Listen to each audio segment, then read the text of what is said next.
here with renowned trainer Robert Garcia. You will be preparing Abner Mares for his challenge against reigning WBA featherweight champion Jesus Cuellar on December 10th in Los Angeles, California. Now, 6 months ago, Abner was denied a license by the New York State Athletic Commission.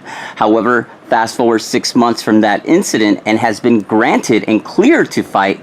Now, some time ago, we talked about Freddie Roach, who is now in the corner of Cuellar, and you are much more intrigued by this fight and feel Cuellar will provide a competitive matchup between the two, and the fight itself will be much more anticipated among the fight fans. Walk us through the fight. It is interesting, you know, and especially the way things happen. We were supposed to fight in June, and we were already in New York, actually, less than 2 weeks before the fight.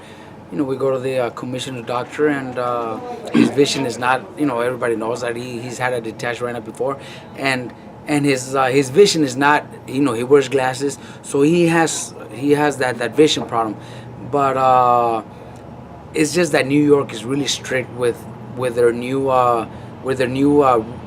laws and rules that they have. Yeah. You know, a lot of promoters are not even are pulling out of New York because it's just insane the kind of rules that they have. You know, so that's exactly what happened. You know, Abner came back to California and went through his exams, and everything was approved.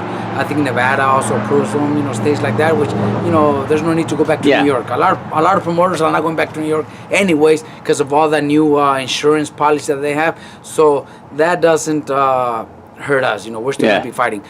I think it actually benefits us because it gives me more time to work with Abner. You know, I've been working with Abner for about a year already.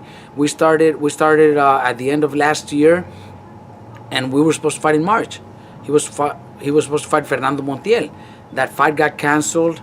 Then they moved it to June against Cuellar. Now that fight got canceled because of the medical issues in New York. Yeah. So now we go till December. So that's already almost a full year of training Mares, which is actually a good thing for me for you, and for Mares. You know, I'm not going in there with a new guy that I just met and I'm just training him for 4 weeks. We've been training together for a full year. You know, those fights that have been canceled or postponed, we've taken a week off or two, but then Abner comes back to the gym. So we've been together for the full year. So I think that benefits us. I get to know him better. He gets to know me better, and now there's a little more like it's a little more interesting now that we know better, and now that we know that Cuellar is training with Roach, it also brings a little more hunger, more need to perform and to do good. Because, you know, I got to be honest, you know, it is a challenge now. You know, with Roach, you know, we've had those rival fights before. You know, and people remember mostly of course the Manny Pacquiao versus Margarito or Rios, but we've been against each other a couple other times, and you know, so do you know the record between you guys? I think we're 2-2. I think we're 2-2. You know, the two ones that he's got against me is with Pacquiao. You know, but you know, with separate fights, I think we're 2-2.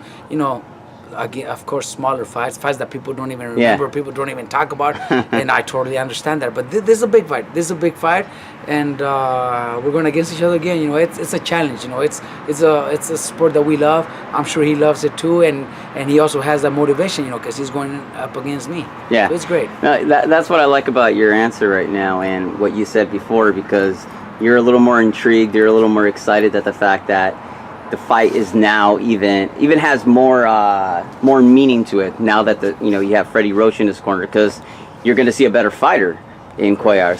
Now, a lot of people ask, what else does he have in his arsenal? He's known to have that equalizer. He's known to have that knockout punch. But you worked with him in the past. So what does he have in his arsenal? Look, what Cuellar has is, of course, the power. That's something that everybody knows. I know it because I trained him, and he does have tremendous power.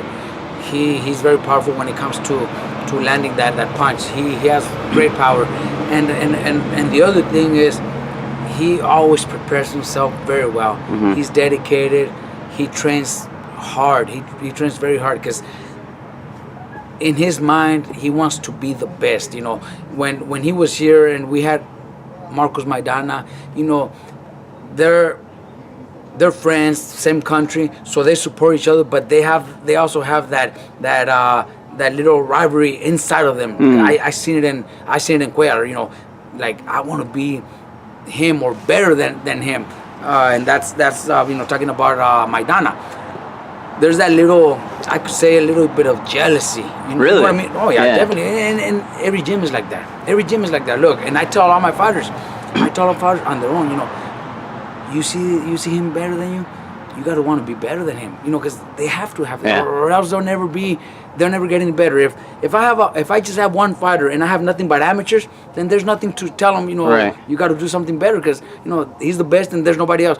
But we, you know, the type of gym that we have here in Oxnard and in Riverside, you know, they have competition and there's always one better than you. So it motivates them to train harder, and that's what always went on with Cuellar. He wanted to, you know, he had that jealousy of Maidana, you know, making those big $1 million fights, big pay-per-view, main events and stuff like that. So he's always wanted that, and he's, you know, he's got this big fight now, and his mind is to win because he knows even bigger fights. And right now, I believe he's probably like the only champion in Argentina. So he's a big name, big star over there. So this is where he wanted to be.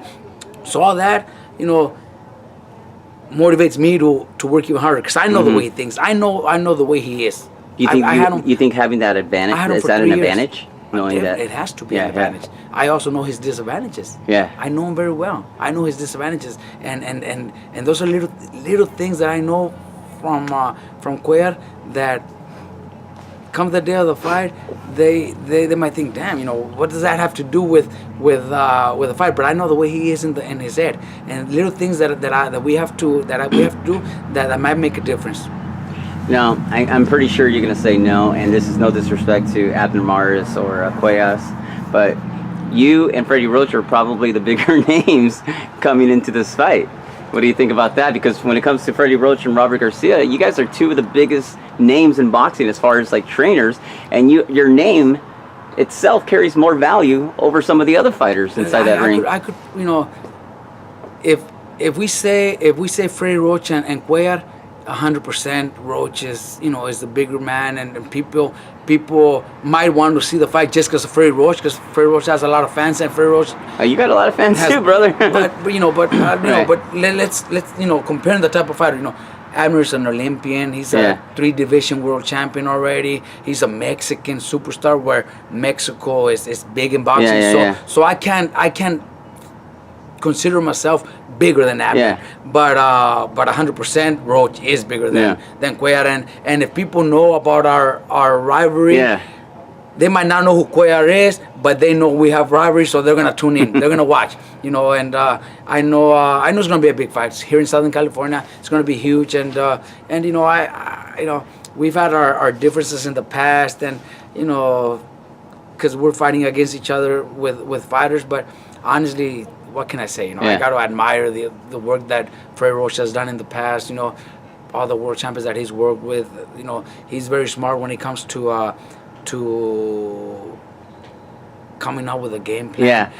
He's very smart at that, man. He is very smart. That's something we were talking about. I know that about me. I study. I don't just study my fighter's opponent, but I also try to work on study who the trainer is. I've seen the kind of work they've done, the changes they've done with all the fighters, and he's done a great job, man. You know, I can't be hating on him, you know, for being a great trainer. You know, even though I'm a lot younger than him, and maybe I'm newer at this, maybe I'm one of the younger trainers, but I think he also sees what I've done, you know, what Maidana did, you know, when people were actually counting him out, coming back to have those great fights like Bronner and Mayweather, or even back in the days with Stevie Luevano, who very few remember featherweight. Very few thought he would ever be a world champion. Had like 5 title defenses, or Brian Viloria, who he trained before he came to me. Brian Viloria was already pretty much a done fighter. Nobody believed in him. Came to me. The flying punch. Exactly. We went out to knock out Archie Solis, who at that time was the best flyweight in the world. Knocked him out in 11 rounds. So, you know, so he knows my work too. That's why it makes it a little more interesting. It's awesome, man. Yeah, some of my friends in the fight media, we were talking about that. We were so intrigued that Robert Garcia versus Freddie Roach, we were talking about who's going to have the better game plan. And I think that's what sells the fight to some of the fight fans.